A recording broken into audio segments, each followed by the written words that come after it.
Depuis ma fenêtre, j'ai une vue directe sur un jardin magnifique. C'est celui de Gérard, enfin, de Gérard et Madame K. Tout le monde pensait qu'elle ne l'aimait pas vraiment. Elle ne disait rien, ne participait à rien, pas un mot tendre, pas un geste. Gérard, lui, parlait à tout le monde. Il offrait des bouquets aux voisins, décorait les fêtes du quartier et taillait ses rosiers comme on peaufine un chef-d'œuvre. Un matin d'hiver, j'ai vu Gérard agenouillé devant une plante fragile. Il la protégeait avec un voile. Ses gestes avaient une douceur rare. Je lui ai demandé « Celle-là, elle est spéciale ?» Il a souri. « C'est une bleue de Gênes, fragile, capricieuse, mais si elle passe l'hiver, elle vous offrira un parfum inoubliable. » Madame K était sur le seuil, une tasse à la main. Elle le regardait faire. Elle a entrouvert les lèvres et puis, plus rien. Elle est rentrée.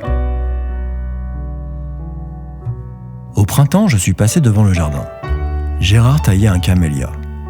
J'ai dit sans réfléchir, « Toujours aussi beau ton camélia, Gérard. » Puis, me tournant vers Madame K au balcon, « Vous avez de la chance, vous deux, d'avoir un jardin pareil. » Madame K m'a regardé, longuement. Puis son regard s'est voilé et elle a détourné les yeux. Je sais pas pourquoi, mais j'ai regretté ces mots. Vous deux.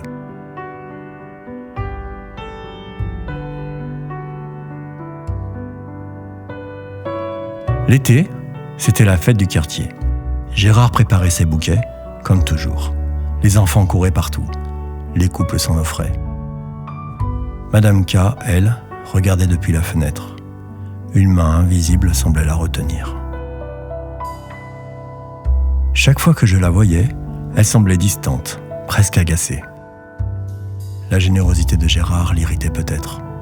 Ou peut-être que je me faisais des idées.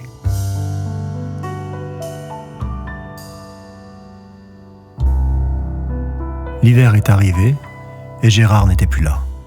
Personne ne savait pourquoi.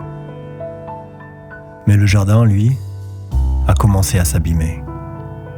Les rosiers pliaient sous leur propre poids. La bleue de Gênes n'a pas survécu.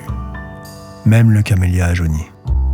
Les passants marchaient plus vite comme pour éviter de voir, de ressentir. Et les enfants ne s'arrêtaient plus. Le quartier, sans rien dire, avait perdu quelque chose. Longtemps, elle n'a rien fait.